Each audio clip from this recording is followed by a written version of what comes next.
Nous voici une autre semaine chargée. Très occupé. Ouais, d'accord. Alors, il y a pas mal de choses dont je veux parler concernant la Chine. Commençons par la Chine. Quelle est votre impression générale de la visite de Scholz?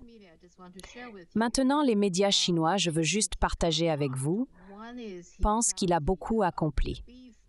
Un des accomplissements est la levée de l'interdiction sur le bœuf. Je ne savais même pas qu'il y avait une interdiction sur le bœuf allemand. Donc l'interdiction, apparemment, je viens de lire, n'était pas juste contre le bœuf allemand. Au début de cette année, Lulu Pellhuber a essayé de causer des problèmes avec la Chine. Une des choses qu'ils ont faites était d'interdire la viande chinoise, prétendant qu'elle n'était pas aux normes. En représailles, la Chine a interdit toute la viande de l'URP. Et maintenant, la Chine a levé l'interdiction, mais seulement sur le bœuf allemand. C'est donc une chose qu'ils ont accomplie.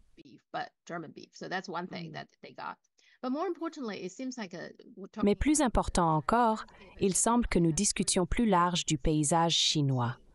Je suis sûre que vous connaissez la ville de Chongqing, située dans l'ouest de la Chine. Scholz a visité Chongqing, ce qui a conduit à beaucoup de spéculations sur les raisons de sa visite. On croit que la prochaine étape de la Chine est de développer ces régions occidentales, faisant de Chongqing un hub crucial. De plus, la partie occidentale de la Chine est proche des pays de l'ASEAN et un peu plus loin des pays d'Asie centrale. Cette zone entière est en effervescence d'activité.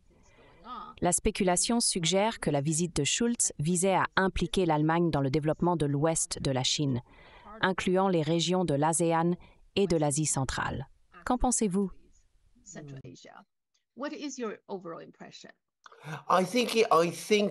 Je pense que du point de vue d'Olaf Scholz, la visite était absolument essentielle. L'Allemagne fait face à de graves problèmes économiques qui semblent s'aggraver. Occasionnellement, il y a une légère amélioration dans les chiffres de la production industrielle, mais dans l'ensemble, beaucoup de choses ont mal tourné. Donc l'Allemagne est dans une situation difficile. D'autre part, l'économie chinoise a été plus performante que prévu. Comme nous l'avons discuté dans nos programmes récents, cela crée un déséquilibre. Les officiels chinois, en particulier Xi Jinping, ont à plusieurs reprises souligné aux Allemands la force de leur relation, soulignant qu'elle a été très bonne par le passé.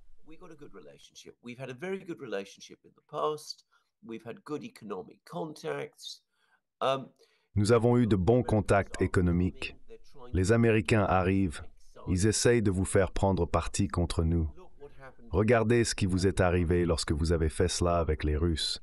Nous sommes une économie bien plus importante pour vous que ne le sont les Russes. Pour l'amour du ciel, ne gâchez pas tout de la même manière. Scholz a reçu ce message. L'une des raisons pour lesquelles il est allé en Chine était de rassurer les Chinois que l'Allemagne souhaite toujours maintenir une relation forte et positive avec la Chine. Il a réussi à persuader certains chefs d'entreprise allemands de l'accompagner, bien que pas autant que lors des visites d'Angela Merkel en Chine.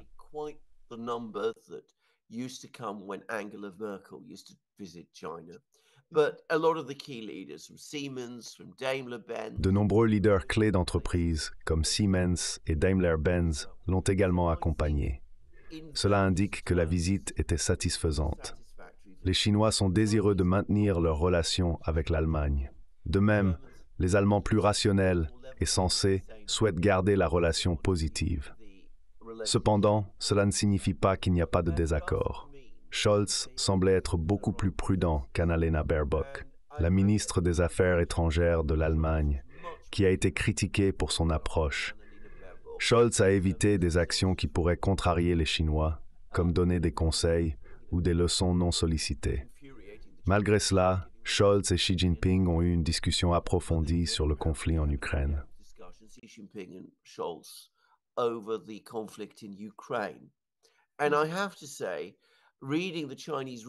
En lisant le compte-rendu chinois, il semblait vraiment que Xi Jinping donnait une leçon à Scholz.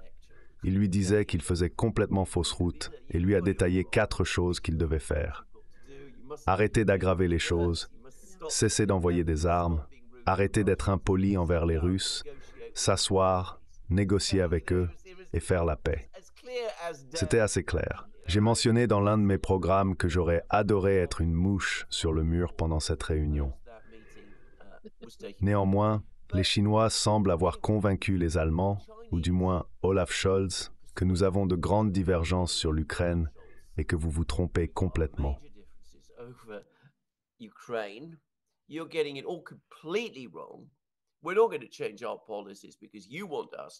Nous n'allons pas changer nos politiques simplement parce que vous le souhaitez. Cependant, ce que nous voulons, et ce sur quoi les Allemands ont essentiellement accepté, c'est de mettre de côté la question de l'Ukraine. Nous en parlerons et en discuterons sans faire la leçon aux Chinois ou leur dire d'arrêter leurs relations avec les Russes. Cette approche permet de continuer sans heurts la relation commerciale, économique, vitale entre l'Allemagne et la Chine. Cette stratégie semblait être efficace lors de la visite. Et vous avez raison, il est allé à Chongqing, qui est maintenant considérée comme la plus grande conurbation industrielle du monde. C'est apparemment un endroit immense.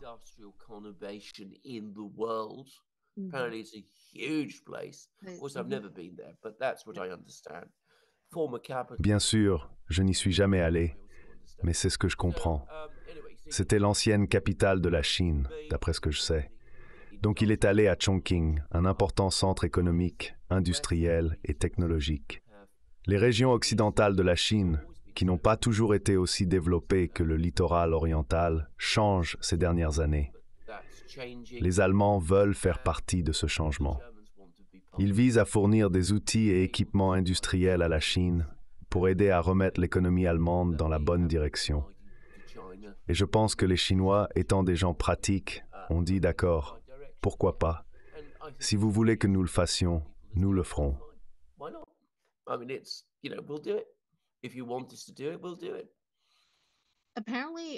Apparemment, ce n'est pas un plan que la Chine a élaboré du jour au lendemain. La Chine s'engage dans une planification à long terme et le développement des régions occidentales fait partie de leur programme. Initialement, il était même envisagé d'impliquer les États-Unis avec des plans pour l'industrie et l'investissement américain. Cependant, cela ne va plus se produire, ce que je crois être une perte significative pour les États-Unis. Il aurait pu y avoir de nombreuses opportunités, ce qui est très regrettable. De plus, lors de la visite, Baerbock et Habeck des Verts n'étaient pas présents. Habeck, qui aime l'économie, est connu pour ne pas s'entendre avec les Verts.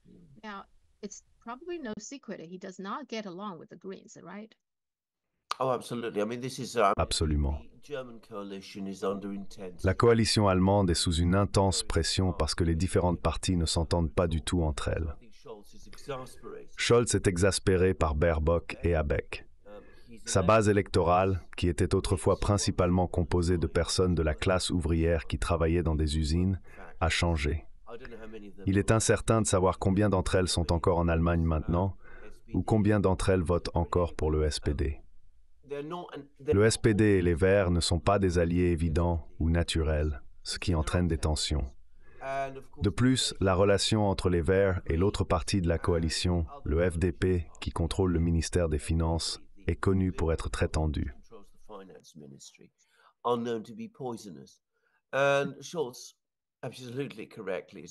Scholz, comme vous le dites justement, se rend en Chine et garde notablement les Verts à distance.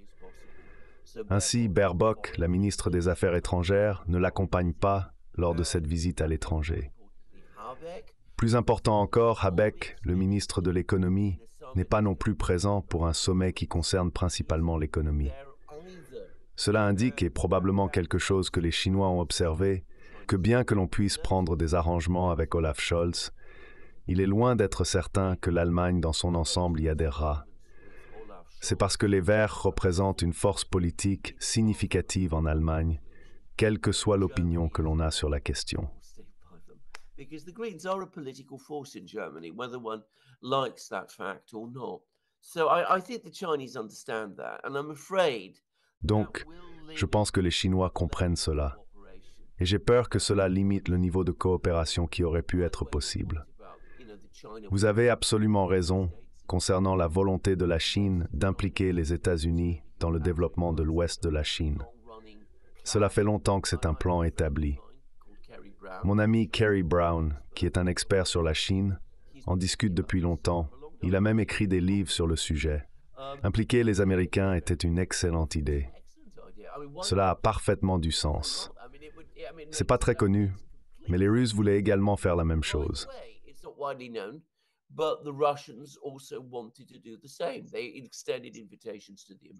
Ils ont adressé des invitations aux Américains pour les aider à développer le nord-est de la Sibérie, où se trouvent d'immenses gisements de pétrole et de gaz, et où ils construisent la route maritime du Nord. Certaines entreprises américaines, comme Exxon, étaient très intéressées. Cependant, cette collaboration ne s'est pas concrétisée. De même, il ne semble pas que la collaboration avec l'ouest de la Chine se réalise non plus. La Chine a toutes les ressources nécessaires pour développer cette zone par elle-même. L'Allemagne semble intéressée à s'impliquer, et elle le sera probablement. Revenant à la Sibérie orientale, il semble que les Russes ne peuvent probablement pas la développer entièrement par eux-mêmes en raison d'un manque de ressources. Ainsi, ils se tournent maintenant vers la Chine pour obtenir de l'aide.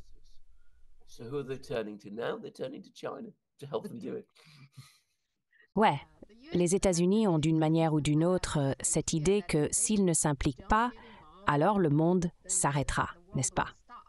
Il semble que les gens ne peuvent pas trouver d'alternative et ils ont toujours cette mentalité. Oui, absolument.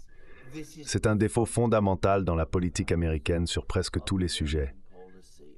Les Américains croient que sans leur implication, rien n'est possible. Cela aurait pu être vrai il y a 30, 40 ou 50 ans, mais ce n'est certainement pas vrai aujourd'hui. Oui, en ce qui concerne Annalena Baerbock et les Verts en général, ils sont très idéologiques, n'est-ce pas? Mais être idéologique n'explique pas entièrement leur hostilité envers la Chine. L'année dernière, lors de la visite de Baerbock en Australie, elle a fait une déclaration forte. Elle a dit « La Chine représente un défi pour les fondements de notre manière de vivre ensemble dans ce monde ». Cette déclaration, bien sûr, a irrité beaucoup de Chinois. Et les internautes disent « Eh bien, la Chine ne va pas disparaître. Si vous ne voulez pas vivre dans ce monde avec nous, vous devrez peut-être déménager sur Mars ou ailleurs. » Donc, une partie de la raison pourrait aussi être que la Chine ne veut tout simplement pas qu'elle vienne. Maintenant, Baerbock n'a jamais visité la Chine. Donc, peut-être qu'elle est fondamentalement contre la Chine. Mais pourquoi cette hostilité envers la Chine de la part des Verts, surtout quand la Chine a fait tant de progrès dans le domaine vert?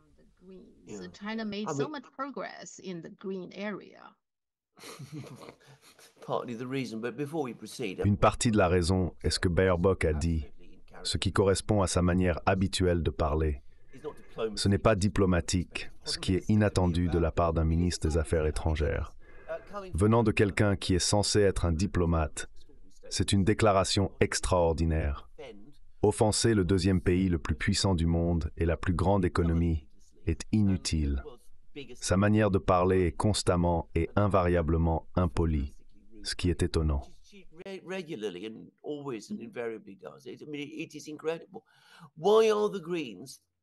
Pourquoi les Verts sont-ils ce qu'ils sont aujourd'hui? C'est l'une des grandes questions sans réponse pour moi. Je me souviens des Verts lorsqu'ils sont apparus pour la première fois en Allemagne à la fin des années 1970 et au début des années 1980. À cette époque, c'était un parti de la paix anti-guerre, engagé pour le désarmement nucléaire, voulant éviter de se retrouver empêtrés dans des guerres et des conflits à travers le monde.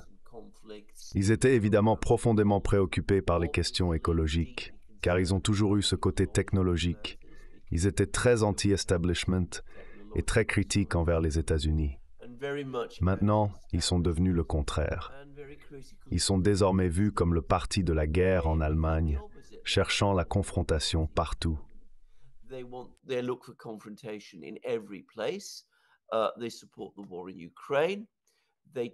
Ils soutiennent la guerre en Ukraine et adoptent les positions pro-américaines les plus extrêmes sur chaque question. Ils semblent nourrir une forte antipathie à la fois pour la Russie et la Chine. Par exemple, le ministre de l'économie de l'Allemagne refuse de visiter l'un des principaux partenaires commerciaux du pays. Ce partenaire a joué un rôle significatif dans le succès économique récent de l'Allemagne. C'est vraiment extraordinaire. Je suis d'accord avec vous. Je doute que les Chinois aient spécifiquement demandé à Scholz d'amener Baerbock et Habeck avec lui. Cela ne semble pas être le genre de choses que les Chinois feraient.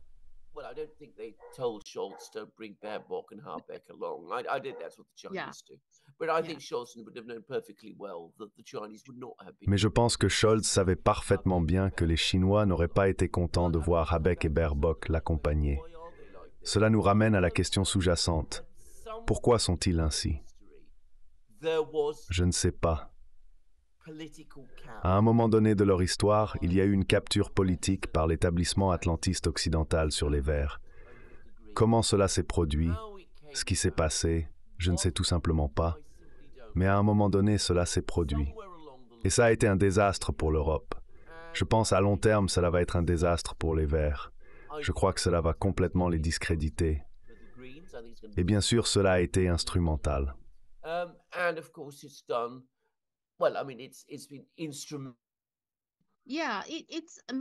Oui, je me souviens de ce que vous dites. Je me rappelle d'une époque où les activistes de Greenpeace, qui étaient très courageux, prenaient leurs petits bateaux pour encercler les pétroliers. Ils ont également perturbé de manière significative la chasse à la baleine par les Japonais. Ils étaient incroyablement principiés et déterminés à protéger l'environnement. Maintenant, cela semble avoir disparu. C'est tout à propos, comme vous l'avez dit, des guerres et autres.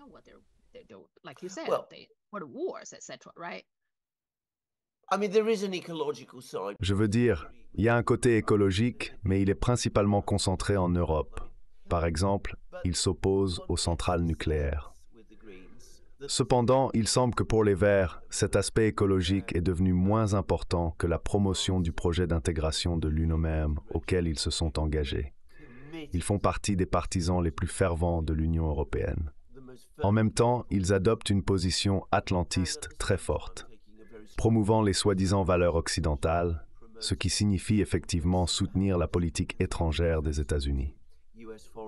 Maintenant, comme je l'ai mentionné, comprendre comment et pourquoi ce changement s'est produit est très difficile. Je me souviens des premiers leaders des Verts des années 1980, comme Petra Kelly et son partenaire, le général Bastien.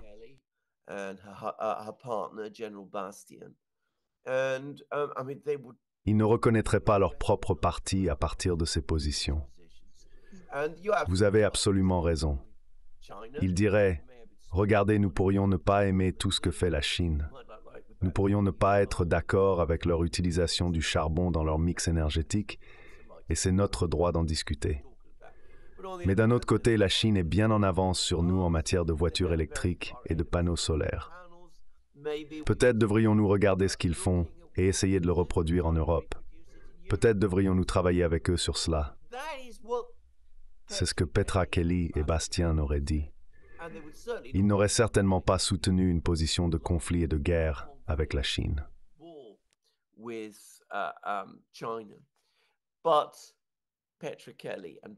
Petra Kelly et Bastien sont morts dans des circonstances qui n'ont jamais été entièrement expliquées, avec des allégations selon lesquelles il s'agirait d'un suicide conjoint. Il y a des gens qui doutent de cette explication.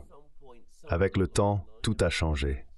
Les leaders actuels du Parti vert, Baerbock et Habeck, ont adopté des positions complètement différentes. Il y a des rumeurs selon lesquelles le parti a été fortement infiltré par divers services de renseignement et qu'il y a eu un chantage important des personnes impliquées. Certains croient que Kelly et Bastien ont été délibérément éliminés pour changer la direction du parti. Je n'affirme pas cela comme un fait parce que je n'ai pas de preuves concrètes.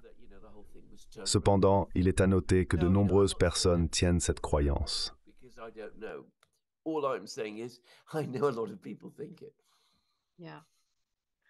Ouais. Et avant la visite de Scholz, il a apparemment eu une vidéoconférence avec Macron. Ils ont discuté de l'Ukraine, mais comme Scholz va en Chine, ils ont également parlé de rééquilibrer les relations commerciales UME-Chine. Donc, ma question est de savoir si l'UPM a une politique coordonnée envers la Chine ou si chaque pays fait maintenant simplement sa propre chose et travaille avec la Chine individuellement. Nous savons que la Hongrie, par exemple, a une très bonne relation avec la Chine. La Hongrie a toujours été assez indépendante. De même, le Premier ministre néerlandais, Mark Rutte, a visité la Chine il y a juste quelques semaines, et j'ai également lu que Meloni, le Premier ministre italien, prévoit également de visiter la Chine. Il semble donc que les pays traitent avec la Chine sur une base individuelle maintenant, pas de manière coordonnée au niveau de l'UE.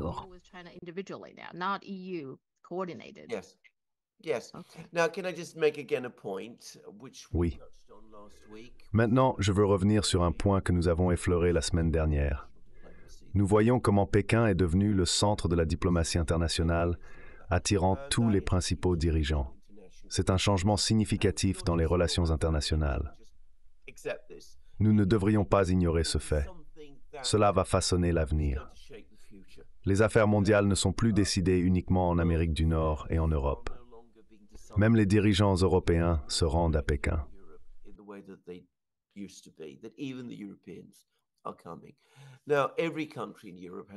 Maintenant, chaque pays en Europe a sa propre politique envers la Chine, ce qui est crucial à reconnaître.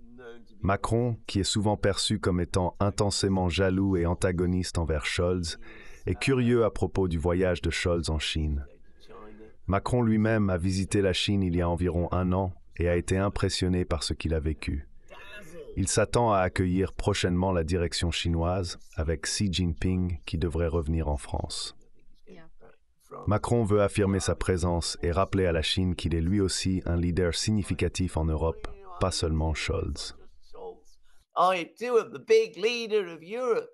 Meloni is even more interesting because, of course, Meloni est encore plus intéressante car lorsqu'elle est devenue première ministre, elle a adopté une position très pro-américaine et anti-chinoise. Elle a éloigné l'Italie de nombreux accords et relations précédemment établis avec la Chine. Maintenant, il semble qu'elle change de cap. Le fait qu'il visite toute la Chine, y compris Mark Rutte, indique le désir de maintenir de bonnes relations fortes et stables avec la Chine.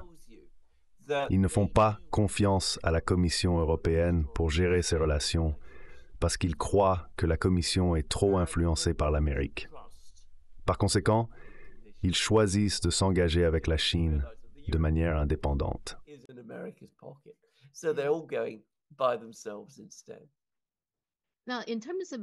Maintenant, concernant la visite de Meloni, c'est assez intéressant. Certaines analyses en provenance de Chine suggèrent que l'industrie pharmaceutique est très importante pour l'Italie et l'un des principaux marchés se trouve en Chine.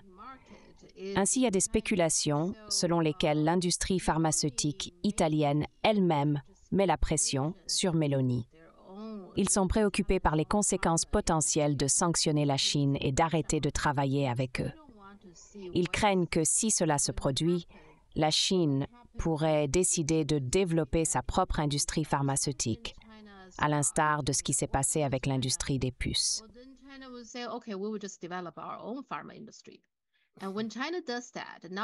Lorsque la Chine fait cela, elle ne produit pas seulement quelque chose qui satisfait le marché chinois, mais devient également un concurrent pour les entreprises pharmaceutiques italiennes. Ainsi, il y a des spéculations selon lesquelles Meloni, entre autres, souhaite rassurer la Chine. Elle vise à continuer à faire des affaires, en évitant les sanctions ou toute action qui pourrait perturber leurs relations. De cette manière, elle encourage la Chine à se sentir libre de travailler avec les entreprises pharmaceutiques italiennes. Il y a probablement du mérite à cette spéculation. Oh, absolutely. I have absolutely no doubt that that's the case. Oh, absolument.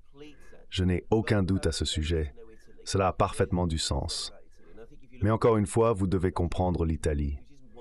L'Italie est la deuxième puissance industrielle de l'USTL après l'Allemagne, surpassant la France avec une base industrielle plus large. Cependant, la structure industrielle de l'Italie est distincte de celle de l'Allemagne ou de la France, car elle est composée d'un grand nombre d'entreprises familiales. L'Italie est également renommée pour ses marques. J'ai de nombreux contacts en Italie. C'est comme mon quartier. with people in Italy. I mean, Italy is my neighborhood, if you like. I mean, I'm Greek, remember? So, we're Je veux dire, je suis grec, tu te souviens. Now, for these people, Donc nous sommes très très proches. has been Maintenant, pour ces gens, la Chine a été l'un de leurs marchés les plus importants. Je veux dire, pas seulement pour l'industrie pharmaceutique, mais aussi pour ceux qui fabriquent des vêtements, des montres et des articles de luxe. Les personnes qui fabriquent des outils de machine également. L'Italie est un producteur majeur d'outils de machine au sein de l'Union européenne. Pour eux, la Chine est un marché absolument indispensable. Maintenant, une autre chose que vous devez comprendre à propos de l'Italie, c'est que contrairement aux Allemands ou aux Britanniques, ils n'ont aucun préjugé idéologique concernant la Chine. Je veux dire, ils écoutent ce que les Américains disent sur les Chinois qui essayent de prendre le contrôle du monde. Mais je ne parle pas de la classe politique.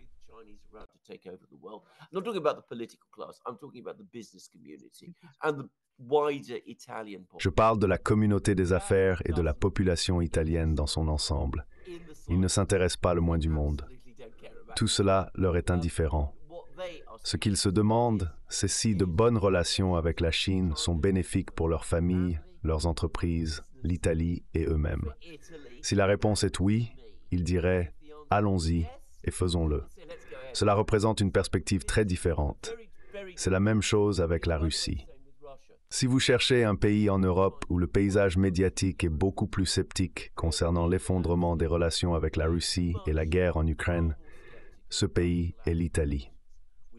En Italie, les débats et dialogues politiques sont profondément différents, et c'est encore plus le cas avec la Chine.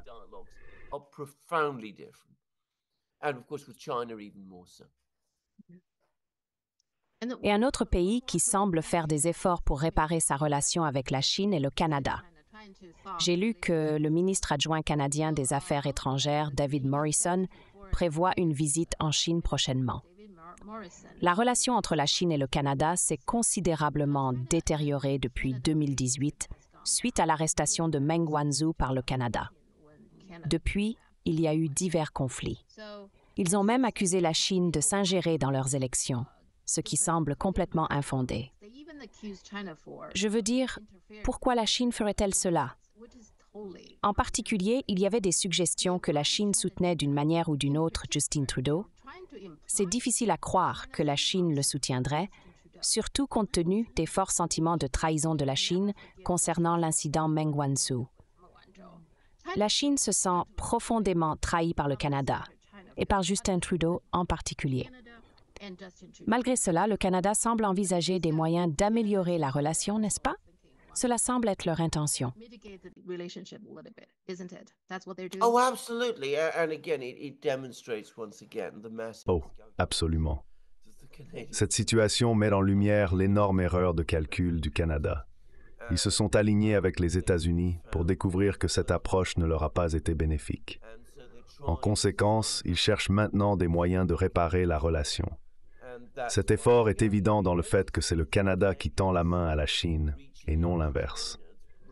Cette situation souligne l'importance de Pékin comme principal centre de la diplomatie internationale, un lieu où de nombreuses nations cherchent à s'engager. Par conséquent, les Canadiens se dirigent vers Pékin, tentant de réparer les dégâts. Concernant la théorie selon laquelle la Chine soutiendrait Justin Trudeau, elle est en effet sans fondement et absurde. Justin Trudeau. That is ridiculous in itself. What I suspect the story there is. Ce que je soupçonne, c'est que les amis de l'Amérique au Canada ne sont pas entièrement satisfaits des nouveaux efforts de rapprochement du Canada envers la Chine. Ils commencent à répandre les habituelles histoires effrayantes sur la Chine tentant d'influencer les élections canadiennes. Personne ne m'a jamais expliqué comment une telle chose est même possible.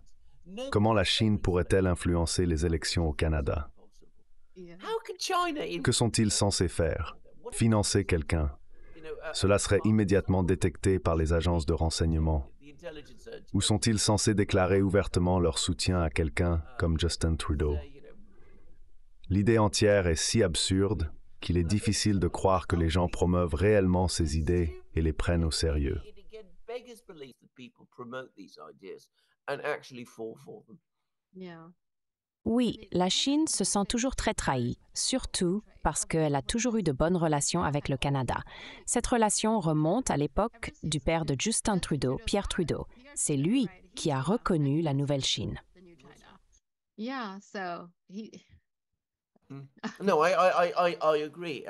Non, je suis d'accord. Et vous savez, les Chinois ne sont pas les seuls.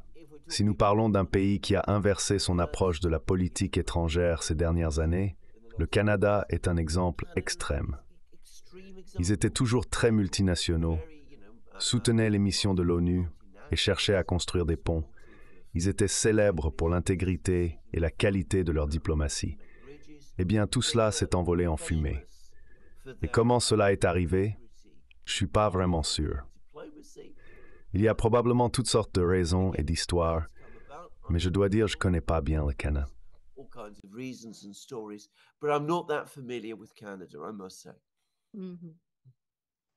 Oui, je me souviens que nous avons peut-être déjà discuté de cela.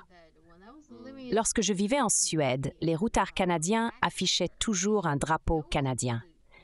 Ils faisaient cela parce qu'ils ne voulaient pas être pris pour des Américains, craignant que certaines personnes puissent nourrir de l'animosité envers les États-Unis. Les Canadiens sont vus comme les gentils, ceux qui restent à l'écart des ennuis. Ainsi, ils signalent « Nous ne sommes pas impliqués, donc pas besoin de nous cibler ». Je m'en souviens clairement. Absolument.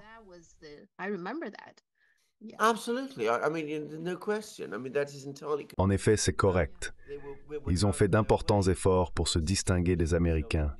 Notamment pendant la guerre du Vietnam, le Canada est devenu un refuge pour de nombreux jeunes Américains qui fuyaient la conscription aux États-Unis, car ils ne voulaient pas combattre au Vietnam. Cette action reflète le Canada que je me souviens. Cependant, le Canada qui a émergé au cours des 20 dernières années est nettement différent. Comprendre cette transformation n'est pas simple.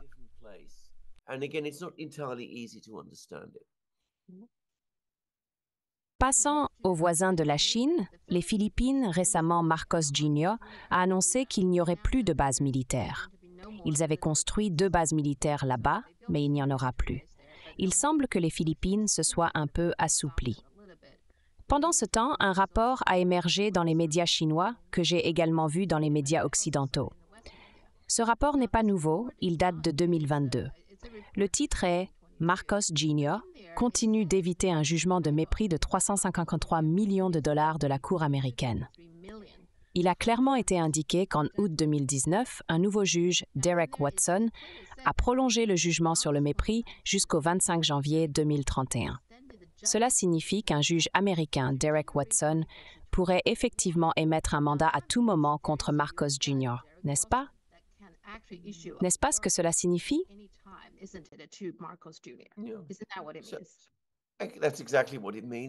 C'est exactement ce que cela signifie.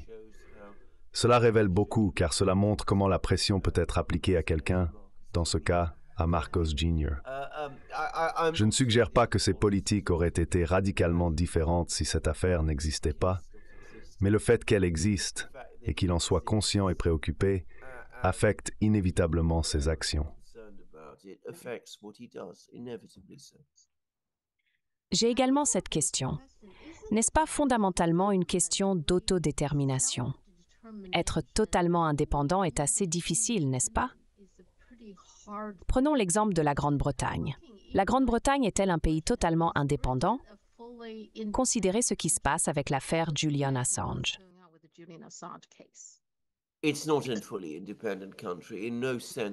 Ce n'est totalement indépendant dans aucun sens, n'est-ce pas? Et si vous choisissez de devenir l'ami de l'Amérique, vous découvrez cela très rapidement. Je veux dire, les Américains, si vous vous faites leur ami, en ce qui les concerne, ils vous possèdent. C'est toujours comme ça que ça se passe. Et à moins d'être très prudent, vous découvrez très rapidement qu'ils vous possèdent réellement. La pression qui vient d'eux est simplement énorme. J'ai eu des personnes qui ont été au gouvernement de divers pays du monde me parler de cela. Ils disent que les Américains sont toujours là, toujours à pousser, toujours à tordre les bras, toujours à intimider, à harceler et à exiger.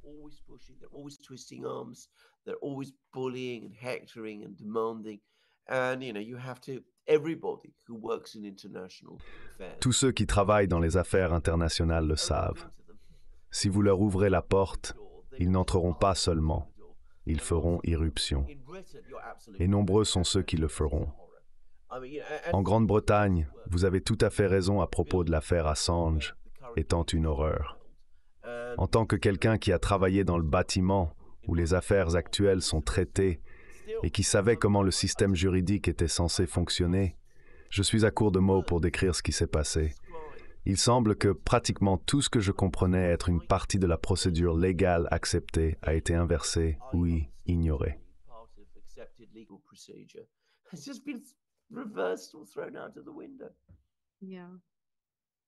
Les États-Unis sont très habiles à contrôler des figures telles que Marcos Jr. à travers des affaires juridiques telles que le mépris de cour, qui est une infraction grave. En Grande-Bretagne, ils emploient des tactiques différentes, mais sont tout aussi dominateurs. Concernant l'adresse du Premier ministre japonais Kishida au Congrès des États-Unis, il y a des rumeurs en Chine suggérant que son discours a été écrit par un rédacteur de discours américain.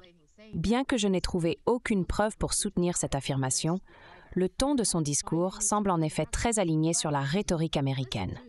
Au minimum, il semble que son adresse ait été fortement influencée par les États-Unis.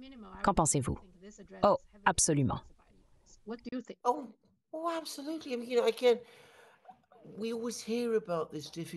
Nous entendons toujours parler de la relation difficile entre la Chine et le Japon, et il y a beaucoup d'histoires entre les deux pays. Cependant, il y a 20 à 10 ans, ce n'était pas comme ça. Le Japon a intérêt à résoudre ses problèmes avec la Chine. Que pense-t-il que les Chinois vont faire? Les envahir, les conquérir, changer leur gouvernement, prendre le contrôle de leur pays? Je ne peux pas imaginer qu'il y ait quelqu'un au Japon qui croit sérieusement cela. Donc il est bien plus logique pour le Japon de maintenir une bonne relation avec la Chine. Cela a un sens économique complet.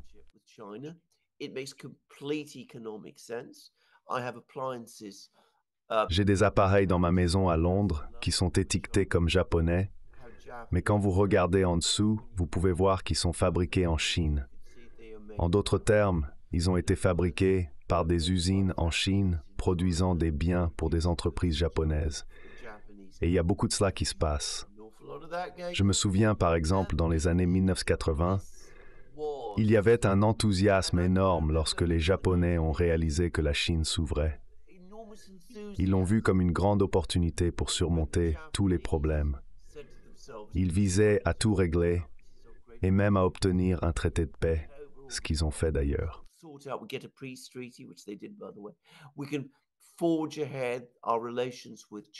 Nous pouvons faire avancer nos relations avec la Chine et favoriser l'amitié.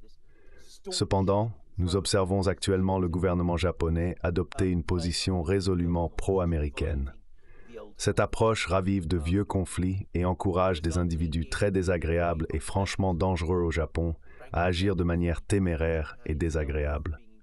Cette situation ne profite pas au Japon, mais elle profite aux États-Unis. Les États-Unis comprennent que pour affronter la Chine, ils ont besoin d'alliés. Ils ne peuvent rien accomplir dans le Pacifique sans le Japon.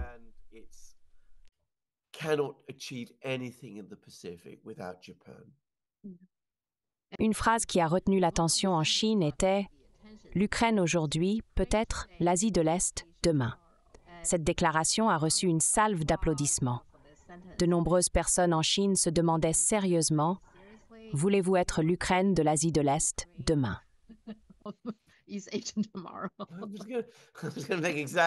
J'allais faire exactement ce point.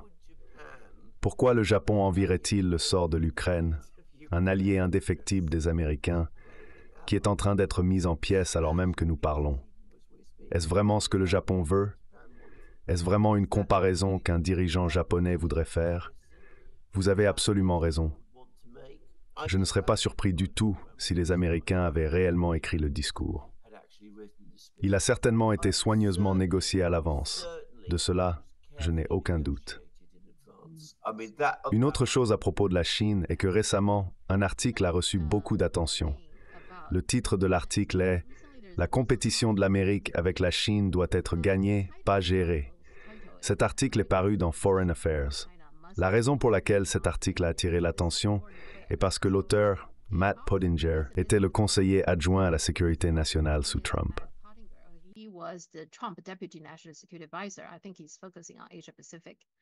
Je pense qu'il se concentre sur la région Asie-Pacifique. Michael Gallagher a récemment quitté le Congrès. Il était le président de la commission de la Chambre sur la Chine. Ainsi, ces deux individus représentent la prochaine génération de politiciens ou d'influenceurs à Washington. Ce qui est remarquable pour moi dans cet article, c'est qu'ils ont réellement rejeté et raillé ce que je pensais être la pierre angulaire de la stratégie de gestion de la guerre froide. La guerre froide ne s'est pas transformée en guerre chaude ou nucléaire en partie à cause de la détente, mais ils ont complètement rejeté cette approche. Je suis surpris et un peu choqué par cela. Quel est votre avis sur ce sujet?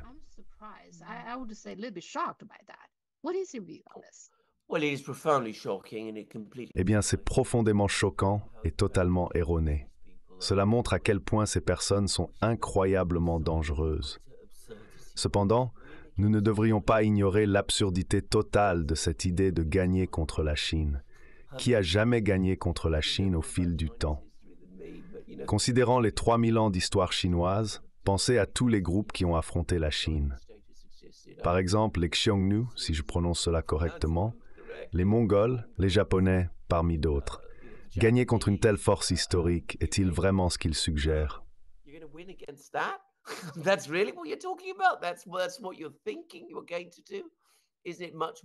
C'est ce qu'ils pensent qu'ils vont faire. N'est-il pas beaucoup plus probable qu'ils seront ceux qui seront vaincus? En supposant, bien sûr, qu'ils ne détruisent pas le monde dans le processus. L'idée entière est folle. C'est de la folie. Cela démontre un niveau d'hostilité, de belligérance et d'arrogance qui est hors norme. Et c'est publié dans Foreign Affairs par le Conseil des Relations étrangères. Cela indique que certaines personnes en Amérique sont carrément irrationnelles. Pourquoi quelqu'un préférerait parler de gagner plutôt que de gérer les relations?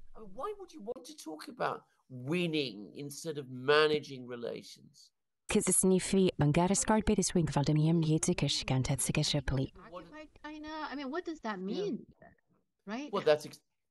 Eh bien, c'est exactement correct. Qu'est-ce que ça signifie même? Je veux dire, je ne sais pas. Je ne sais pas si ces personnes savent elles-mêmes. Je pense que s'ils se sentaient en position d'avantage, on pourrait imaginer toutes sortes de scénarios terribles commencer à apparaître. Je me souviens avoir lu, c'était il y a 30 ans, un livre fou, un livre vraiment fou. Je ne l'ai jamais terminé, dans lequel l'auteur parlait de la nécessité de démanteler la Chine. Je veux dire, des choses sérieuses de ce genre. En d'autres termes, une attaque pure et simple contre le peuple chinois. Mais c'était il y a 30 ans, quand la Chine était beaucoup moins puissante qu'elle ne l'est aujourd'hui. Je ne sais pas ce que ces gens pensent faire ou de quoi ils parlent, mais c'est très effrayant qu'ils parlent de cette manière. Ils veulent aussi diviser la Russie, n'est-ce pas? La séparer en plusieurs morceaux ou quelque chose comme ça? Décoloniser, comme ils aiment l'appeler. Exactement. Et sans aucun doute, ils voudront faire la même chose. Commencer par le Xinjiang, puis passer au Tibet et vraisemblablement à des endroits comme la Mandchourie. Nous commençons à nous aventurer dans ce genre de monde. Ce sont des plans lunatiques, mais cela ne rend pas les personnes qui les portent moins dangereuses. En fin de compte, il ne s'agit pas de gagner contre la Chine. Il s'agit de maintenir la position hégémonique des États-Unis indéfiniment. Le fait qu'ils soient prêts à parler de cette manière terrifiante révèle jusqu'où certaines personnes aux États-Unis sont prêtes à aller pour préserver cela.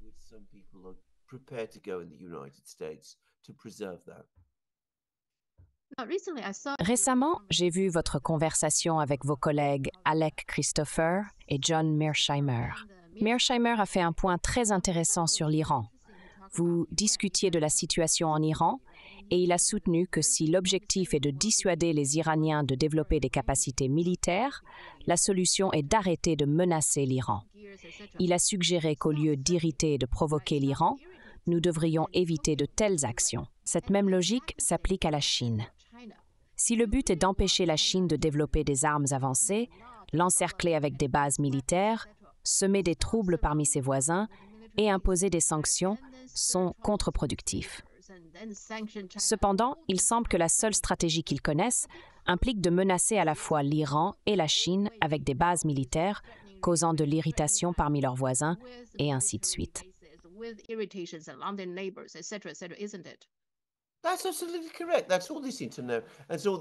C'est absolument correct. C'est tout ce qu'ils semblent connaître et comprendre. Le professeur Mearsheimer, qui a formulé ses propres critiques à l'égard de la Chine, le fait avec un immense respect pour le pays et le visite souvent. Il est désespéré face à ce style de politique, une belligérance sans fin et inutile qui est incroyablement dangereuse. Cela conduit à défaite après défaite et pourrait finalement provoquer une crise qui pourrait tous nous emporter.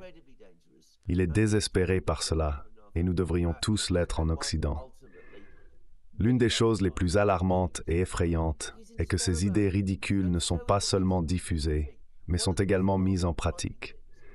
Vous avez mentionné les bases militaires autour de la Chine et les discussions sur l'établissement de stations de missiles. Est-ce sur la deuxième ou la troisième chaîne d'îles?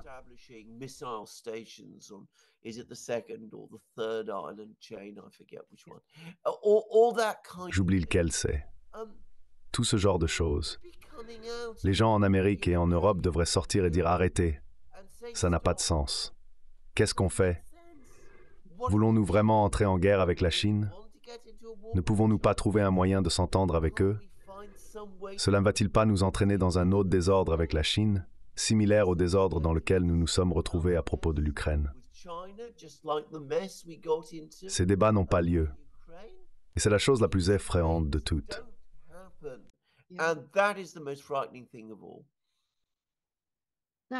Maintenant, s'il y a quelque chose de réconfortant que je veux partager, c'est qu'il y a aussi une certaine discussion dans les médias chinois. Ce que je trouve très intéressant, c'est qu'en Asie, malgré les différences, il semble y avoir un consensus.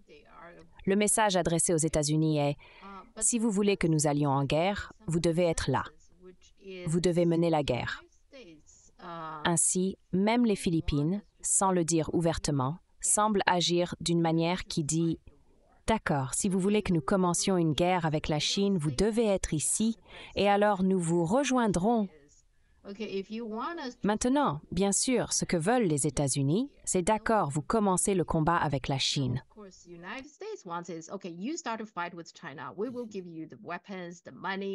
Nous vous donnerons les armes et l'argent, etc.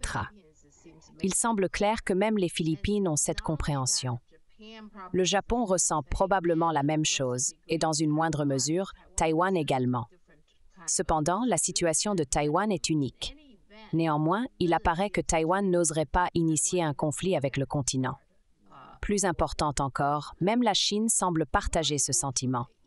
C'est comme si la Chine disait « Je ne vais pas me battre dans une guerre par procuration pour vous.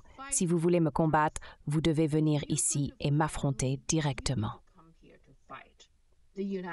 Cela implique que dans une guerre par procuration, c'est essentiellement les États-Unis qui sont représentés.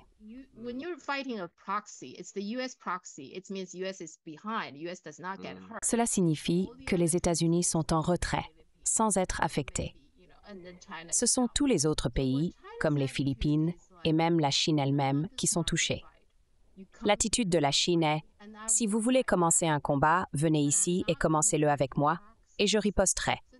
Mais je ne vais pas combattre vos mandataires. » Cela semble être un consensus en Asie maintenant, surtout après avoir observé la situation en Ukraine.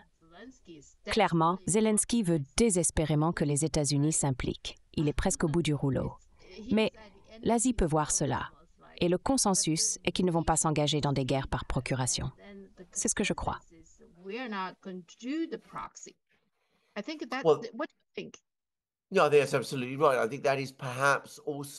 Non, c'est absolument vrai. Je pense que c'est peut-être aussi une conséquence de la guerre en Ukraine, et bien sûr d'autres guerres également, mais principalement à cause de l'Ukraine. L'idée que se battre dans les guerres de l'Amérique est un gaspillage complet et un désastre pour ceux qui sont impliqués. Cela permet aux Américains de se cacher derrière les autres, tout en se livrant à toutes sortes de rhétoriques étonnantes. Cependant, ce sont ceux en première ligne qui paient le prix, et les Américains peuvent simplement s'en aller. Les Asiatiques disent qu'ils ne seront pas mis dans cette position. Ils refusent d'inviter leur propre destruction sur l'ordre de quelqu'un d'autre, pour ensuite être laissés à affronter les conséquences seuls.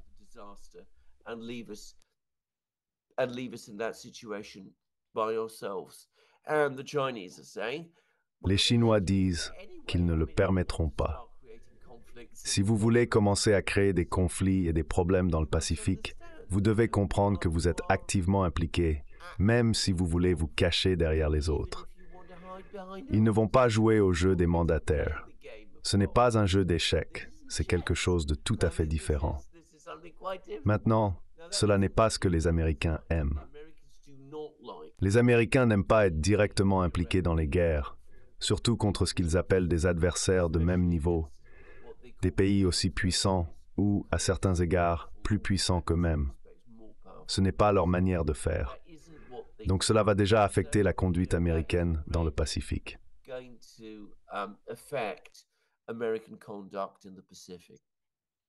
Ce qui signifie que si les États-Unis ne vont pas s'impliquer directement pour le moment, au moins il ne devrait pas y avoir de conflit majeur en Asie. Du moins, c'est ce que je pense. C'est une bonne chose, n'est-ce pas?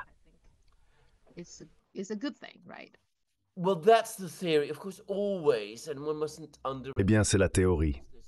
Bien sûr, nous ne devons pas sous-estimer la présence d'individus ambitieux, insensés, imprudents, facilement corruptibles ou naïfs. Ces personnes pourraient croire aux promesses faites par l'Amérique et laisser leurs griefs profondément ancrés, qui pourraient dater de 100 ou 200 ans, refaire surface et influencer leurs actions.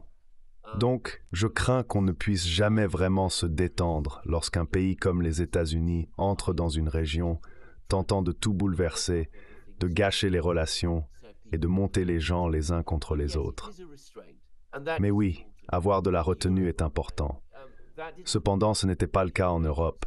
Les Ukrainiens, malheureusement, étaient impatients de rejoindre cette croisade, croyant qu'avec le soutien américain, ils réussiraient. Ils ont longtemps nourri du ressentiment que la capitale du grand État slave oriental soit à Moscou et non à Kiev.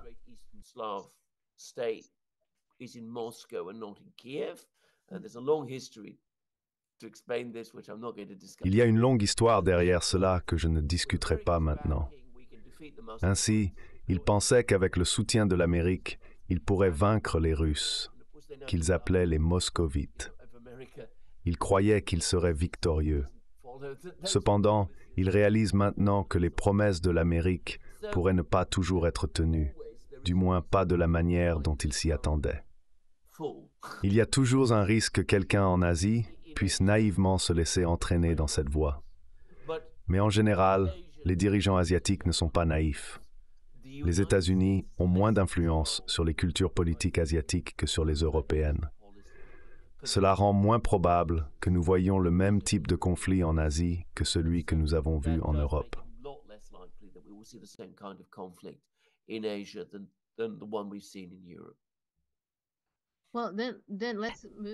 Concentrons-nous alors sur le Moyen-Orient. Je crois que l'Iran a également fait preuve d'une retenue considérable. Les États-Unis et Israël affirment qu'ils ont intercepté 99% des attaques, ce qui, si c'est vrai, est louable.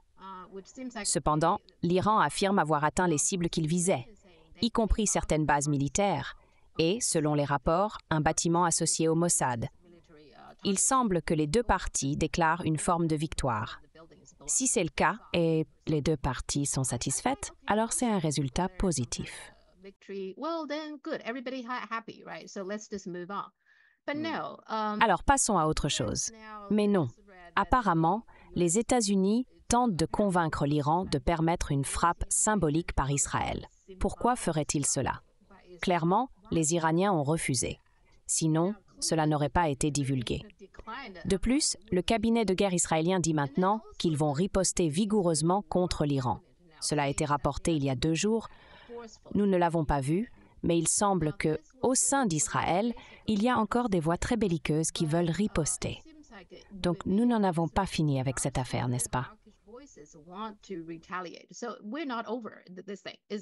Oh no, no, we're not over at all. In fact, Oh non, nous n'en avons pas du tout fini. En fait, cela reste incroyablement dangereux.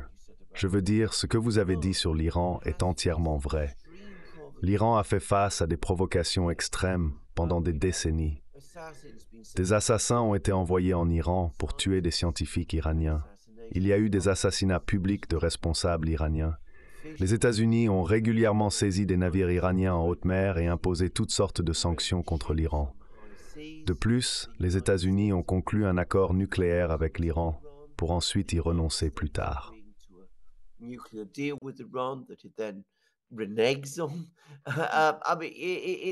Cela dure depuis des années, avec des menaces, une menace après l'autre, et des tentatives pour empêcher le développement économique de l'Iran. Il y a également eu des tentatives pour inciter à des soulèvements contre le gouvernement iranien. Les Iraniens ont enduré tout cela et ont montré une retenue étonnante au fil des ans. De nombreux pays n'auraient pas montré le même degré de retenue que l'Iran. L'Iran a montré cette retenue parce que simplement dit, et c'est quelque chose que les gens ne comprennent peut-être pas, c'est un pays très ancien, avec une civilisation riche. Ils ont une profonde compréhension de l'art de gouverner et peuvent voir ce que les Américains et les Israéliens essayent de faire. Ils essayent de mener l'Iran vers une autre guerre qui pourrait finalement conduire à l'éclatement ou à la destruction de l'Iran.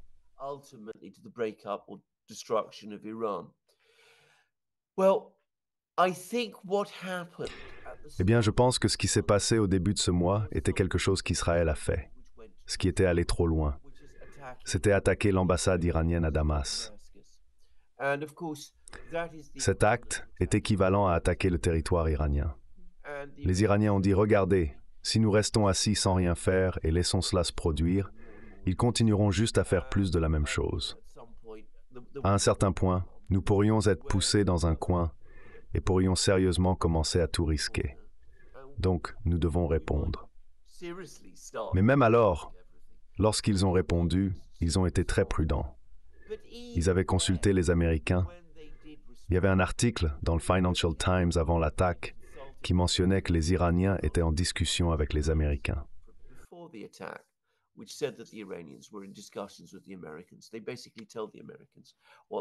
Ils ont informé les Américains de leurs intentions. Ils ont fait attention de cibler des sites militaires plutôt que civils, ne visant clairement pas à causer un grand nombre de victimes. Ils ont démontré une démonstration de force et ont déclaré qu'ils ne souhaitaient pas escalader davantage la situation. De plus, avant de lancer leur frappe, ils se sont adressés au Conseil de sécurité de l'ONU, un détail qui a été largement négligé. Ils ont proposé que si le Conseil de sécurité pouvait émettre une déclaration condamnant l'attaque israélienne contre leur ambassade, ils s'abstiendraient de prendre d'autres mesures. Cependant, les Américains ont opposé leur veto à cette proposition. Une déclaration a été rédigée, mais les Américains ont clairement indiqué qu'ils ne permettraient pas son adoption.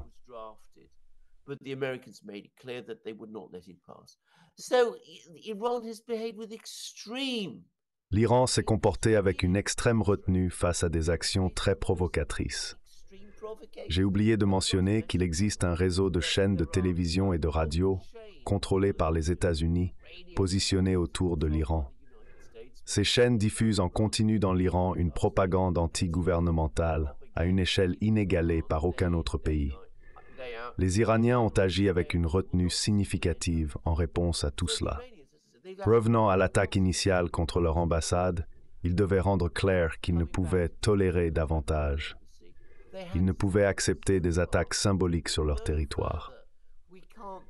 Qu'est-ce que cela signifie même? Symbolic attacks on our territory. What does that even mean? So now the Americans who do Alors, les Américains, qui ne veulent pas vraiment une guerre avec l'Iran, comprennent que l'Iran est un pays puissant malgré tout. Il n'est pas aussi puissant que la Chine ou la Russie, mais il reste significatif. Ils ne veulent pas une guerre avec l'Iran, donc ils essayent de le contrôler à travers leur allié israélien. Ils disent aux Israéliens de prendre la victoire, de ne pas insister, de ne pas attaquer ou de faire quoi que ce soit de plus. Les Israéliens, cependant, ont leur propre agenda. Ils perdent la guerre à Gaza, même le Wall Street Journal l'admettant autant. Ils font face à une immense crise politique chez eux.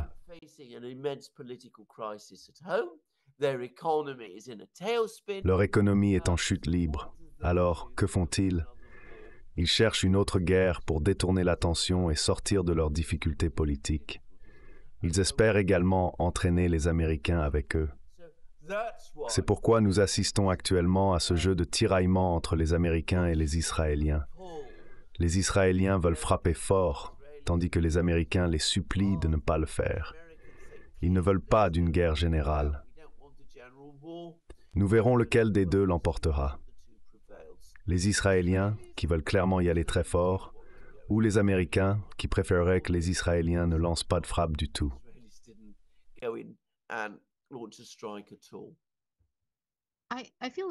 J'ai l'impression que Biden ne veut pas vraiment s'impliquer et il a beaucoup de soutien, mais en même temps, des gens comme John Bolton passent le week-end à dire toutes sortes de choses affreuses sur CNN, discutant de cibles potentielles en Iran. Il a tout un plan sur comment frapper l'Iran.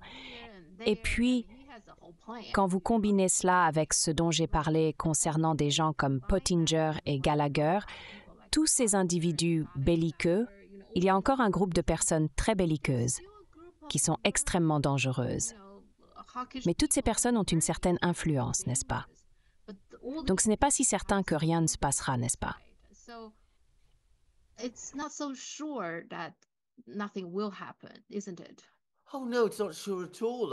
Oh non, ce n'est pas certain du tout.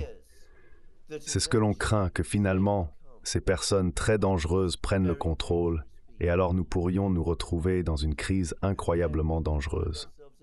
Cependant, plus probable que non, et je ne parie pas d'argent là-dessus, je pense que parce qu'il y a une élection aux États-Unis cette année, et parce que l'administration Biden comprend que le grand public américain ne veut pas d'une autre guerre au Moyen-Orient impliquant les États-Unis, ils trouveront un moyen de se retirer.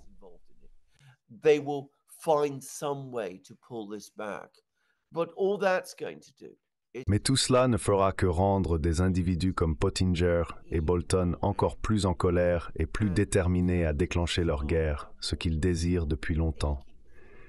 Ils veulent une guerre avec l'Iran depuis des décennies et sont très proches de l'atteindre maintenant. S'ils ne l'obtiennent pas, ils seront extrêmement en colère, ce qui ne fera que les rendre encore plus déterminés à pousser plus fort pour leur guerre la prochaine fois.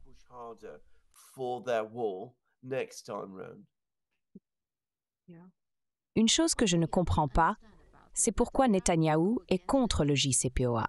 Le JCPOA, initié par Barack Obama, a été conçu pour empêcher l'Iran de développer ses armes nucléaires en échange de la levée des sanctions par les États-Unis. Bien que je comprenne la réticence de Netanyahou à lever les sanctions contre l'Iran, en fin de compte, cet accord signifie que l'Iran cessera de développer des armes nucléaires. N'est-ce pas une bonne chose pour Israël? Pourquoi est-il si fermement contre? Je ne comprends pas.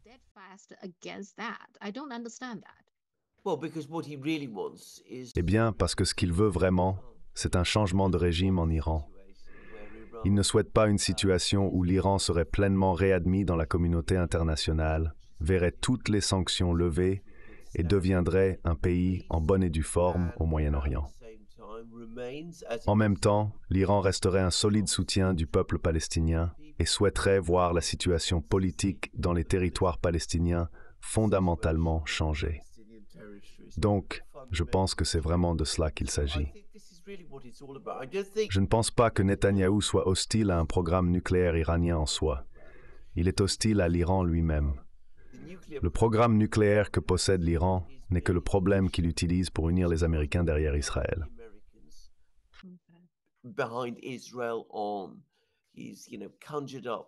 Il a créé l'illusion que les Iraniens sont sur le point d'acquérir une bombe nucléaire, une affirmation qu'il fait depuis 20 ans. Si l'Iran vise réellement à acquérir une bombe nucléaire, ils mettent beaucoup de temps à le faire. Cependant, l'insistance persistante de Netanyahou sur cette question n'est pas réellement à propos de la prévention d'un programme d'armes nucléaires en Iran. Au lieu de cela, il préconise de bombarder l'Iran, croyant que cela conduira à un changement de régime. Cette croyance est erronée. De plus, la compréhension qu'a Netanyahou de l'Iran est discutable, ce qui ajoute une autre couche au problème.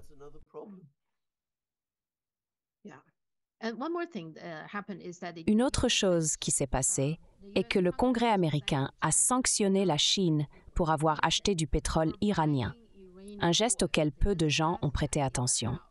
Ils viennent de passer cela à la Chambre de manière écrasante, avec 383 voix contre 11. Il n'est pas clair quand cela ira au Sénat. Mais je trouve cette action une autre manière étrange de punir la Chine. De nos jours, il semble que tout soit reproché à la Chine. En faisant cela, il force essentiellement la Chine et l'Iran à abandonner le dollar. Je ne dis pas qu'ils utilisent le dollar maintenant, mais c'est une autre raison pour eux d'abandonner complètement le dollar.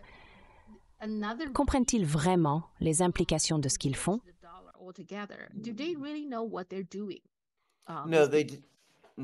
Non, ils ne savent pas ce qu'ils font. Et vous avez absolument raison. Il semble que la Chine soit à blâmer pour tout. Si la Russie gagne la guerre en Ukraine, c'est la faute à la Chine. S'il y a une crise au Moyen-Orient, c'est la faute à la Chine. Si l'économie de l'Iran ne s'est pas effondrée, c'est la faute de la Chine. Tout est blâmé sur la Chine. J'ai récemment lu un article dans les médias britanniques suggérant que toutes ces guerres sont interconnectées. Les Söder order of free ori en Ukraine, les systèmes Jejong Zashtonlor et non la pression Tsodower sont tous attribués à la Chine. Putting pressure on the dollar, that's China. You see that the Chinese are out to take over the world. Vous voyez, les Chinois sont accusés de vouloir prendre le contrôle du monde, alors ils distraient tout le monde et provoquent tous ces problèmes. Non, ils ne savent pas ce qu'ils font. Tout d'abord, ils ont cette idée paranoïaque concernant qui que soit l'adversaire du moment. Et la paranoïa américaine passe d'une cible à l'autre. En ce moment, c'est la Chine. Bientôt, ce sera un autre pays. En même temps, ils ont cette croyance extraordinaire en leur propre puissance. Ils pensent qu'en imposant des sanctions à la Chine pour avoir importé du pétrole d'Iran, quelque chose de dramatique se produira. Soit la Chine arrêtera d'importer du pétrole d'Iran, entraînant l'effondrement de l'Iran, soit la Chine, face à ces terribles sanctions, s'effondrera. C'est le seul type de logique à cela. Mais c'est ridicule. C'est une politique absurde.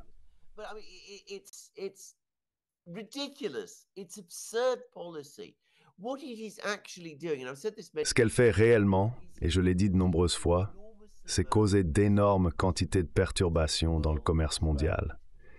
Il y a maintenant tellement de sanctions sur tant de personnes, avec toutes ces menaces de sanctions secondaires qui s'appliquent tout le temps, que si vous êtes propriétaire d'un navire, vous faites face à une incertitude significative.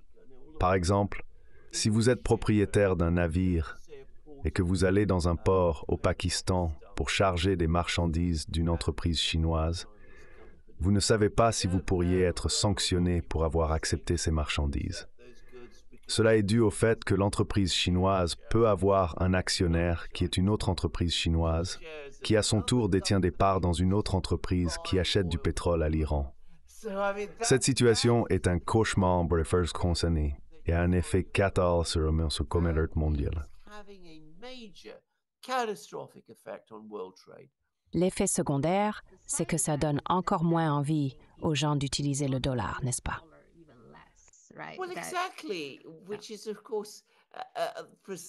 Eh bien, exactement. C'est bien sûr précisément la source du pouvoir actuel de l'Amérique, car elle n'est plus le premier pays industriel mondial. Ce statut a été perdu il y a environ 10 ans. Elle n'est également plus la plus grande puissance militaire mondiale, comme la guerre en Ukraine l'a clairement démontré. Cependant, elle contrôle toujours le système financier mondial. Ainsi, en abusant de ce contrôle, l'Amérique incite les autres à créer un système alternatif. C'est ce qui se passe. Oui.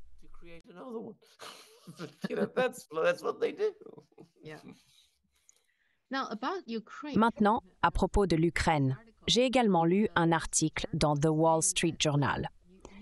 Il affirmait que la défense par les États-Unis du ciel d'Israël avait suscité l'envie et la colère en Ukraine. Zelensky aurait exprimé sa frustration après que les États-Unis et leurs alliés soient intervenus pour défendre Israël contre une massive attaque iranienne pendant le week-end. Cette situation met en lumière les limites du soutien occidental pour Kiev. C'est ce que dit l'article. Maintenant, bien sûr, Zelensky en est envieux. À présent, Zelensky doit réaliser qu'il n'est qu'un pion, n'est-ce pas? Il est un pion. Alors comment peut-il ne pas comprendre que c'est ainsi que le jeu se joue? Mais récemment, je pense que Blinken a également agité à nouveau la possibilité d'une adhésion à l'OTAN. Maintenant, la seule chose à laquelle Zelensky pense est-elle de savoir si, tant que l'Ukraine peut entrer dans l'OTAN, alors toutes ces choses en valent encore la peine. Est-ce à cela qu'il s'accroche encore?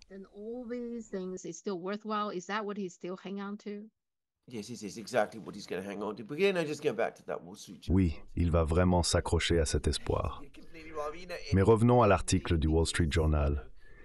Il soulignait un sentiment d'envie parce que les États-Unis sont prêts à abattre des missiles iraniens au-dessus d'Israël, mais pas des missiles russes au-dessus de l'Ukraine. Il ne s'agit pas pour les Américains de faire un choix délibéré de défendre Israël tout en négligeant l'Ukraine. Ce n'est pas aussi simple que de choisir l'un au détriment de l'autre. La réalité est que la Russie est bien plus puissante que l'Iran. Les Américains sont bien conscients que si leurs avions devaient entrer dans l'espace aérien ukrainien pour abattre des missiles russes, ils risqueraient sérieusement de voir leurs propres appareils abattus. Ce risque n'existe pas au-dessus d'Israël.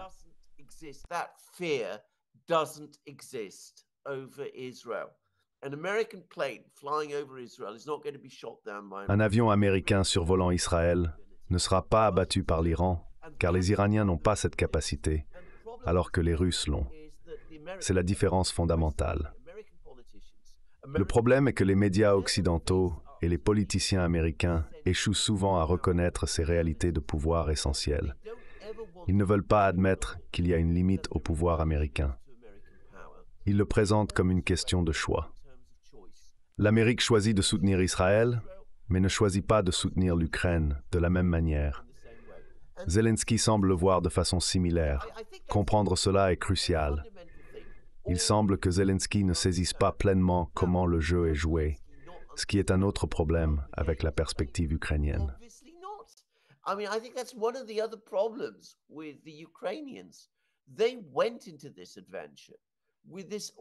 Ils sont entrés dans cette situation avec une vision trop optimiste de la force américaine et une sous-estimation des capacités russes. Ils croyaient qu'avec le soutien américain, l'Ukraine surmonterait facilement la Russie en raison de la grande différence de puissance perçue entre les deux nations. Beaucoup en Ukraine tiennent encore à cette croyance, pensant que les États-Unis ont la capacité de vaincre la Russie en leur nom. Cela a conduit à l'émergence d'un récit de trahison en Ukraine, qui découle du fait de ne pas affronter les véritables réalités de la situation, tant aux États-Unis qu'en Ukraine. L'étendue du pouvoir russe a été considérablement sous-estimée.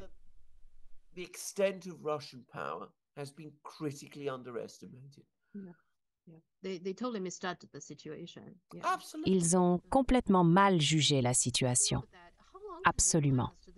À propos, combien de temps la résistance ukrainienne peut-elle durer?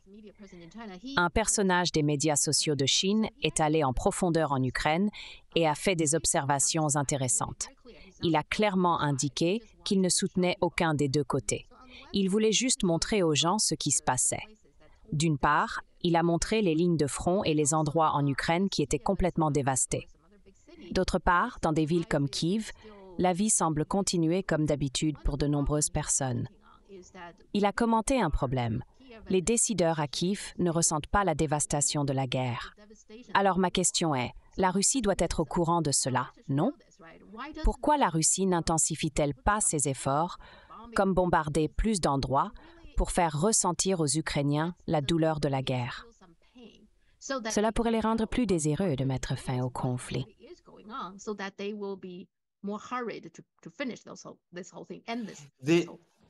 Ce sont des questions auxquelles, bien sûr, nous ne connaissons pas les réponses. Nous ne pouvons pas être sûrs de la pensée russe ou pourquoi ils ne prennent pas certaines décisions. Fait intéressant, La question même que vous avez posée est souvent discutée au sein de la Russie elle-même.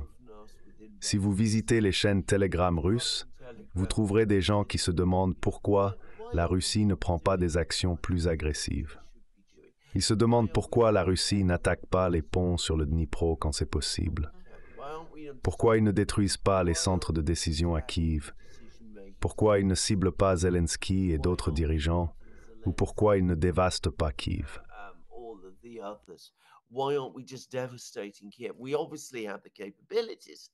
Nous avons évidemment les capacités de faire toutes ces choses, mais pourquoi ne les faisons-nous pas?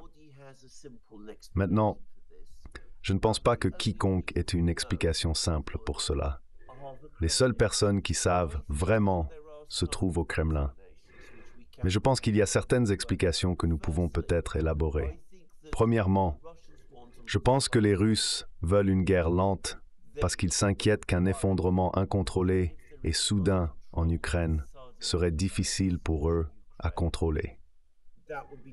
Étant donné que l'armée avec laquelle ils ont commencé était relativement petite, ils doivent prendre le temps de renforcer leurs forces jusqu'au point où ils peuvent tirer avantage de telles situations.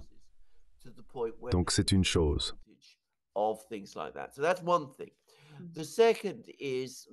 La deuxième raison est que les Russes calculent probablement les risques de leurs actions. Ils craignent que s'ils commencent à se comporter de manière agressive, cela pourrait provoquer la panique parmi les Américains et les Européens. Cette panique pourrait conduire à des décisions imprudentes, comme ce que le président Macron a discuté concernant l'envoi de troupes en Ukraine, ce qui poserait un problème majeur et une complication pour les Russes. Troisièmement, il y a la dimension internationale. Les Russes sont conscients que gagner la campagne militaire contre l'Ukraine et l'Occident est aussi important que de remporter la campagne politique à l'échelle mondiale. Ils visent à persuader des pays comme le Brésil, la Chine, un pays d'une importance critique, l'Inde et d'autres, que les Russes sont raisonnables. Ils veulent montrer qu'ils n'ont pas l'intention de détruire l'Ukraine, alors de tuer le peuple ukrainien ou de dévaster le pays.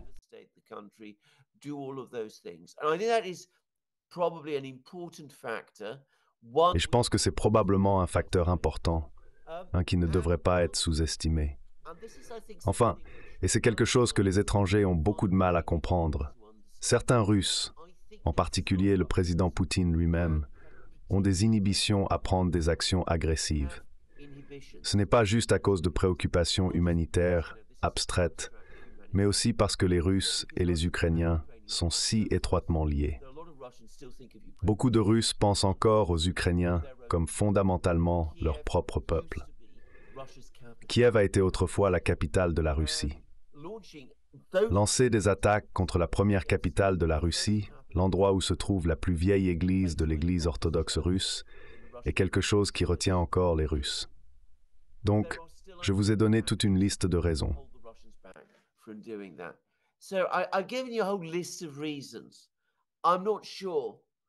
Je ne suis pas sûr que toutes, certaines ou aucune de ces raisons s'appliquent, ou s'il y a un autre plan derrière tout cela. Mais si vous prenez du recul et y réfléchissez, et que vous parlez aux Russes eux-mêmes, vous avez tendance à entendre des explications comme celle-ci. Je me demande également si, pour Poutine, il est très important de décimer les factions nazies au sein de l'Ukraine. Pour y parvenir, une guerre lente et longue, comme vous l'avez mentionné, pourrait être plus efficace qu'un effondrement total, car elle cible ces éléments sans les éradiquer complètement. Cela fait probablement aussi partie de leur stratégie, je suppose. Oh, absolument. Et je pense que c'est quelque chose que les Russes comprennent parfaitement, mais que les Occidentaux ne comprennent pas. Les Russes se souviennent, par exemple, comment les Américains sont entrés en Irak en 2003, ont semblé occuper tout le pays en environ 3 semaines, puis ont découvert qu'ils ne pouvaient pas le contrôler.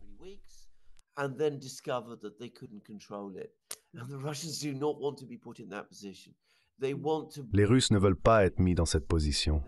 Ils visent à briser la résistance ukrainienne. Leur objectif principal, conforme à leur doctrine militaire, est de détruire la volonté de l'Ukraine de résister en ciblant ses forces armées. Ils savent que cela prend du temps, mais sont concentrés sur sa réalisation. Ils ont étudié l'histoire et remarqué que les guerres longues et lentes menant à une victoire totale aboutissent souvent à une paix stable. En contraste, les blitzkriegs rapides et spectaculaires ont tendance à mal se terminer pour les vainqueurs.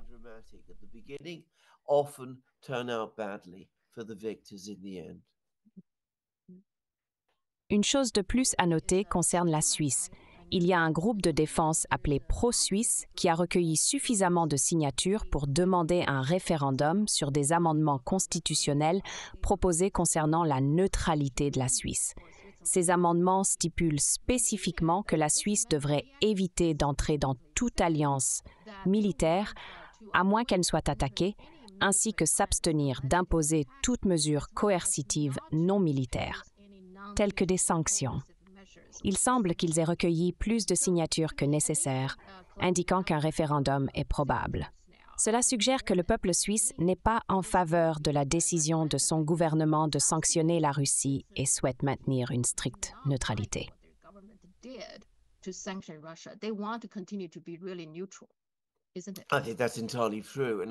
Je pense que c'est entièrement vrai. Il est fondamental de comprendre que la Suisse a adopté une position très ferme anti-russe dans ce conflit, en imposant des sanctions et en s'alignant avec l'Occident. Les Russes ont justement souligné que de telles actions les empêchent de traiter la Suisse comme un pays neutre. C'est difficile pour la classe politique suisse d'accepter cela car elle est étroitement liée à l'Occident. Cependant, pour le peuple suisse, qui m'a à considérer la neutralité comme sacrée, cette situation est particulièrement difficile.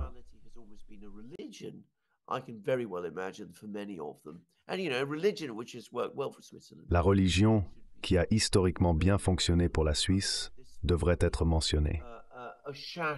Pour de nombreux Suisses, se retrouver dans cette situation doit être assez choquant.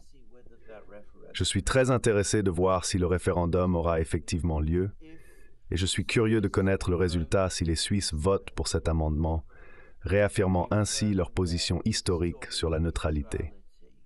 Je suis absolument sûr que, de manière similaire à ce qui s'est passé avec le vote du Brexit en Grande-Bretagne, la classe politique suisse fera tout ce qu'elle peut pour saper et annuler le résultat. C'est pourquoi je trouve cela intéressant. Il semble que les gouvernements occidentaux agissent souvent de cette manière.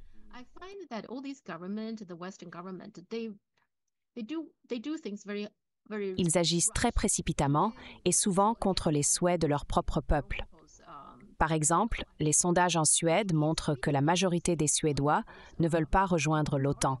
Pourtant, la Suède a rejoint l'OTAN. Il pourrait venir un jour où ils regretteront cette décision. Concernant la Finlande, au début de la guerre, ils ont pris possession de certaines œuvres d'art russes. Il y avait une exposition en Finlande présentant des peintures russes, et la Finlande a déclaré qu'elle ne les retournerait pas. J'étais horrifiée et choquée par cette décision. À quoi pense-t-il?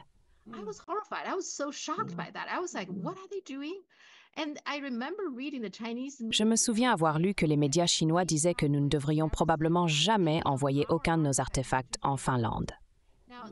Puis, quelques semaines plus tard, la Finlande a repris ses esprits et a dit « Oh non, non, non, nous allons les rendre ».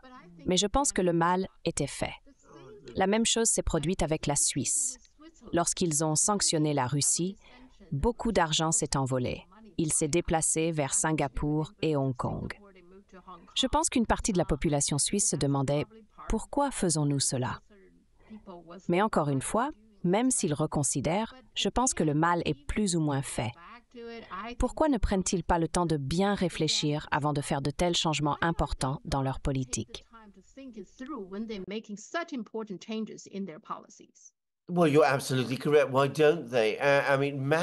Vous avez tout à fait raison. Pourquoi ne le font-ils pas? Des changements massifs qui auraient dû nécessiter un débat intense au sein de ces pays se sont produits si rapidement. La raison en est que ceux qui voulaient prendre ces décisions et ces changements ne voulaient pas qu'un débat ait lieu. S'il y avait eu un débat, le résultat aurait probablement été l'opposé de ce qu'ils voulaient. Alors, ils ont précipité les choses. Vous avez raison, en Occident, nous prenons toutes nos décisions de manière secrète et précipitée. Nous ne réfléchissons jamais correctement aux choses et les résultats sont toujours mauvais.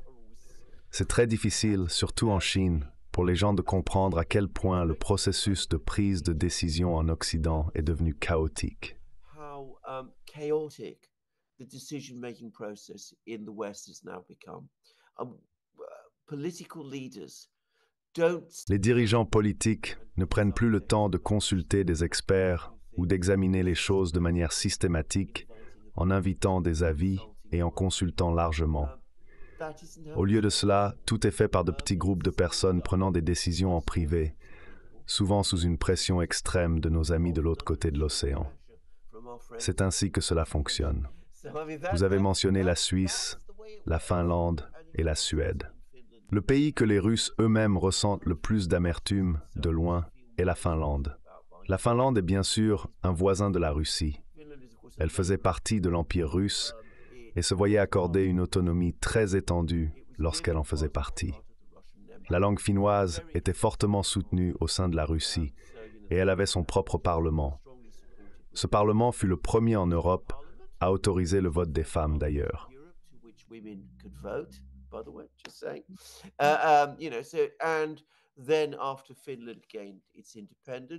Après avoir obtenu son indépendance, la Finlande a mené 2 guerres contre la Russie, la guerre d'hiver puis la Seconde Guerre mondiale. Il y a eu un échange de territoires. Les Russes auraient pu imposer de très lourdes sanctions à la Finlande, ou même l'absorber entièrement de nouveau dans la Russie, ou imposer un gouvernement communiste, considérant qu'il y avait à un moment donné un parti communiste significatif en Finlande. Cependant, ils ont accepté que la Finlande continue en tant qu'État indépendant, à la condition qu'elle reste toujours neutre.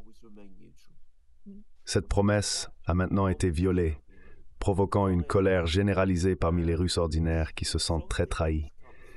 Ils sont très peu susceptibles de pardonner à la Finlande cette violation.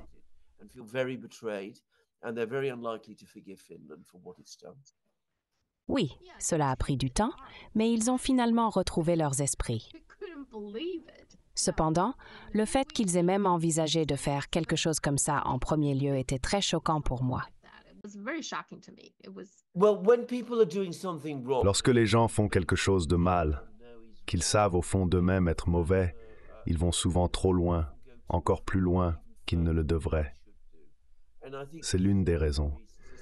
Comme je l'ai mentionné, c'était une décision difficile. C'était une décision extraordinaire pour les Finlandais de rejoindre l'OTAN. Pour convaincre leur propre peuple de sa justesse, ils ont dû lancer une vaste campagne de propagande anti-russe en Finlande même.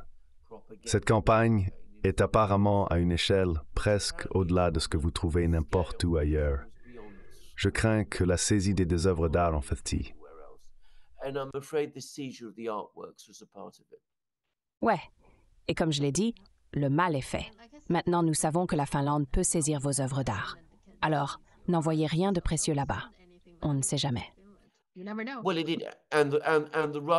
Eh bien, les Russes, qui ont pardonné 2 fois à la Finlande d'être en guerre, ne seront pas si indulgents la prochaine fois. C'est un prix que le peuple finlandais, pour qui cette décision a été prise, paiera probablement. Ils n'ont pas voté pour prendre cette décision. Elle a été décidée pour eux.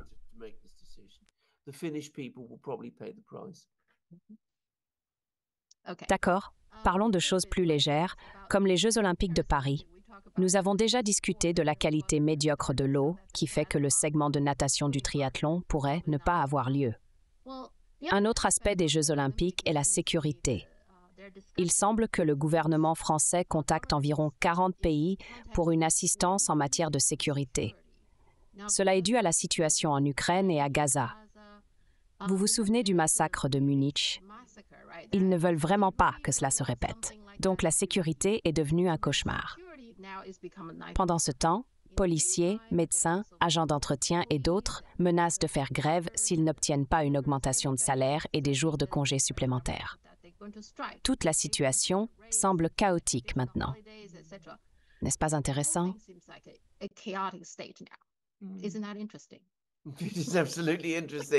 C'est absolument intéressant et complètement prévisible. Si vous connaissez bien la France, cela ne devrait pas vous surprendre. j'ai eu l'occasion de bien connaître la France, ayant vécu là-bas pendant un certain temps. C'était un endroit efficace et bien géré à sa manière. Cependant, la France d'aujourd'hui semble différente. La dernière fois que j'ai visité en 2018 et pas à Paris, j'ai été surpris par son côté parfois peu accueillant. Donc, rien de tout cela ne me surprend. Un Jeux olympiques chaotique et désorganisé est probablement ce que nous allons avoir, ce qui sera dommage car cela est censé être une grande célébration. Mais c'est comme ça.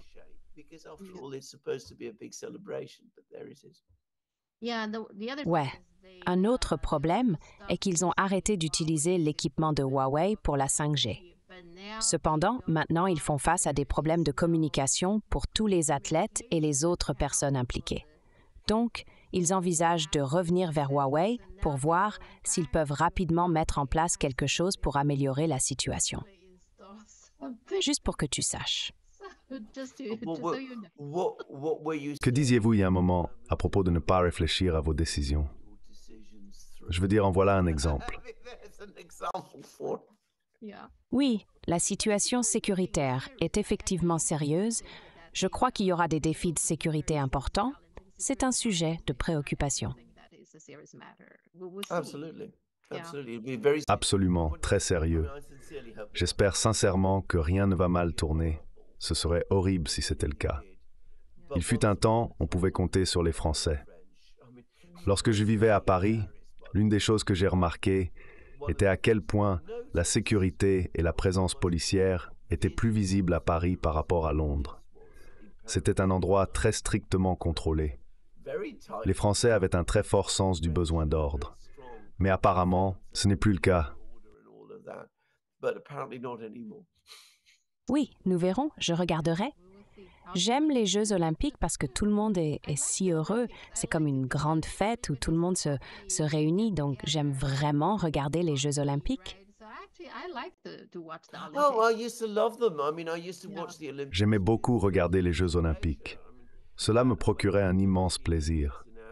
Par exemple, les Jeux olympiques à Athènes m'ont rempli de frissons et de bonheur.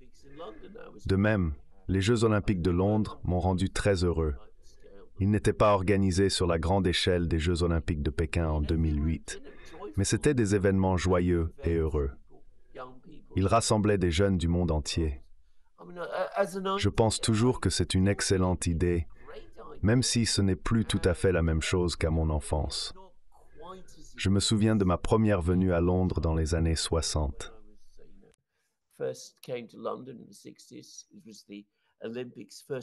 Les Jeux olympiques ont eu lieu pour la première fois en 1968, puis en 1972. Vous pouviez vous promener dans les rues et voir tous les magasins vendant des télévisions, diffusant des extraits des Jeux olympiques. Des foules de gens se rassemblaient devant les vitrines, juste pour regarder les Jeux olympiques, parce que c'était un événement tellement important et les gens étaient tellement engagés et impliqués.